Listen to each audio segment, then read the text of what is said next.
अजीत पवार की बगावत के बाद शरद पवार एक तरीके से अपनी पार्टी में संघर्ष करते दिखाई दे रहे हैं, लेकिन राजनीति के पुराने जानकार और असली माहिर शरद पवार किस तरीके से अजीत पवार को घेर सकते हैं, ये कुछ दिलचस्प पहलू हैं।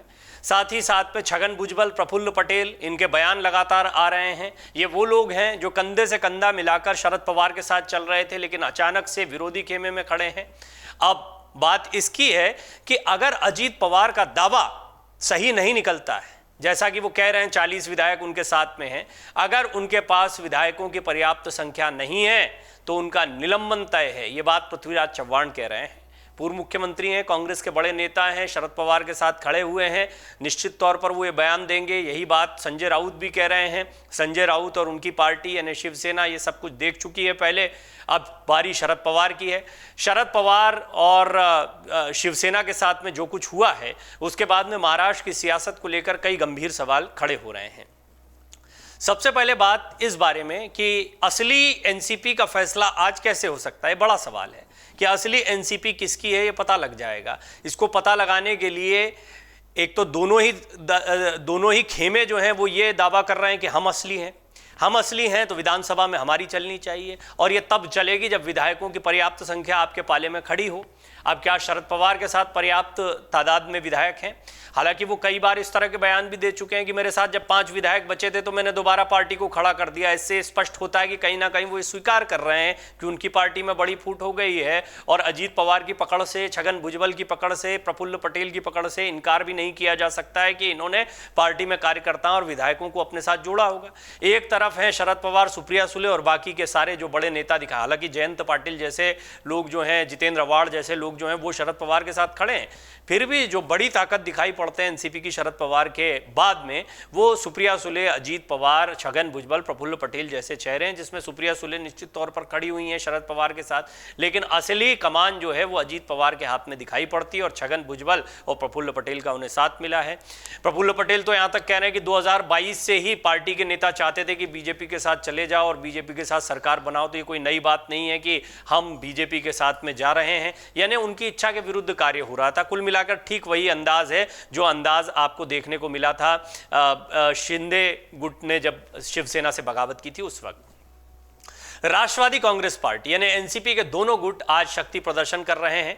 एनसीपी प्रमुख शरद पवार की ओर से विधायकों को बैठक में उपस्थित रहने के लिए व्हिप जारी किया गया है। पवार ने विधायकों को खुद फोन भी किया। वहीं उप मुख्यमंत्री अजीत पवार का गुट एनसीपी के 58 में से 40 विधायकों के समर्थन का दावा कर रहा है। इससे शरद पवार गुट आशंकित भी है।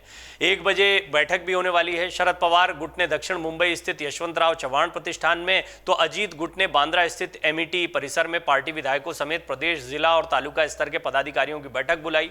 शरद पवार गुट की ओर से जितेंद्र अवार्ड ने व्हिप जारी किया। उन्होंने बताया कि शरद पवार ने दोपहर 1 बजे बैठक बुलाई। तो कुल मिलाकर ये अब बात जो है वो पार्टी के कार्यकर्ताओं, ब्लॉक स्तर के पदाधिकारियों तक जाती है। मैंने पहले भी आपको कहा है कि ये बात सिर्फ विधायकों के संख्या बल तक सीमित नहीं है। सांसद, विधायक, पार्टी के पदाधिकारी और यहां तक कि कार्यकर्ता ये सब मिलकर तय करते हैं कि असली पार्टी किसकी है। तो अब शरद पवार भी सबको बुला रहे हैं, अजीत पवार भी सबको बुला रहे हैं, देखना किसकी तरफ ये लोग जाते हैं। बैठक में सभी विधायकों का उपस्थित रहना जरूरी बोला गया।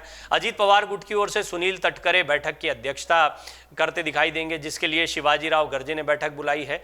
कुल मिलाकर कानूनी सलाह भी यहां पर ली जा रही है। अजीत पवार जो है वो कानूनी सलाह पर भी काम कर रहे हैं। अजीत पवार शिंदे फडणवीस सरकार में शामिल होने से उपजे संकट से निपटने के लिए कानूनी राय भी ले रहे हैं। एनसीपी के राष्ट्रीय प्रवक्ता क्लाइड क्रास्टो ने बताया कि सोमवार रात सतारा से लौटने के बाद पवार मौजूदा राजनीतिक घटनाक्रम से निपटने के मद्देनजर कानूनी विशेषज्ञों के साथ लगातार चर्चा कर रहे हैं। शरद पवार ने अपनी तस्वीर लगाने पर आपत्ति जताई है। अजीत गुट ने दक्षिण मुंबई स्थित सरकारी बंगला नंबर A5 में मंगलवार को एनसीपी का नया दफ्तर खोला। खास बात यह है कि यहां शरद पवार की तस्वीर लगाई गई है। हालांकि शरद पवार ने इस पर आपत्ति जताते हुए कहा कि जो लोग मेरी विचारधारा से सहमत नहीं, उन्हें मेरी तस्वीर लगाने का अधिकार नहीं है।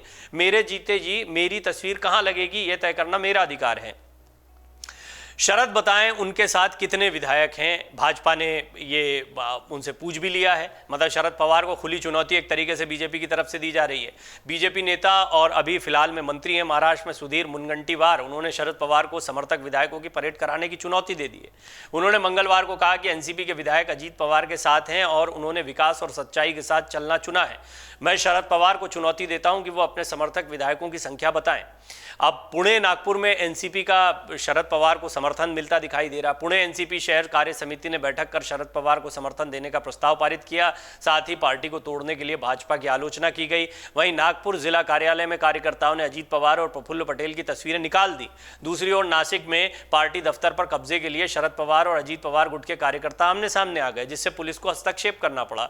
नासिक अजीत गुट के नेता छगन भुजबल का गृह जिला आप देख रहे हैं, जिसका जहां पर जोर चलता है। आपको याद होगा जब शिवसेना में ये फूट हुई थी तो उसमें भी शिवसेना के कार्यालयों को लेकर इसी तरह से तस्वीरें हटाने का खेल चला था, कार्यकर्ता आमने सामने आए थे। लेकिन एनसीपी में इतना आसान नहीं रहने वाला है। उधर उद्धव ठाकरे के साथ कितना समर्थन था नहीं था कहना मुश्किल है, लेकिन शरद पवार के पीछे एनसीपी खड़ी है। एनसीपी के कार्यकर्ता निश्चित तौर पर उनके चेहरे को ही एनसीपी का चेहरा मानते हैं और यही वजह रही कि अजीत पवार गुट को भी अपने नए दफ्तर में शरद पवार की तस्वीर लगानी पड़ी, जिसका विरोध उन्होंने किया है। तो कुल मिलाकर अभी ये लड़ाई जो है लंबी चलनी है, लेकिन ऐसे में विप के जरिए और विधायकों की संख्या, कार्यकर्ताओं की संख्या के जरिए तय हो जाएगा कि असली एनसीपी किसके पास है। अमर उजाला अब आपके टीवी पर भी। अपने स्मार्ट टीवी पर यूट्यूब पर सर्च करें अमर उजाला, चैनल सब्सक्राइब करें और देखें ताजा खबरें, वो भी HD क्वालिटी में। और हाँ, बेल आइकन दबाना ना भूलें ताकि हर खबर हो आपके घर। अमर उजाला, निष्पक्ष, निर्भीक, निरंतर।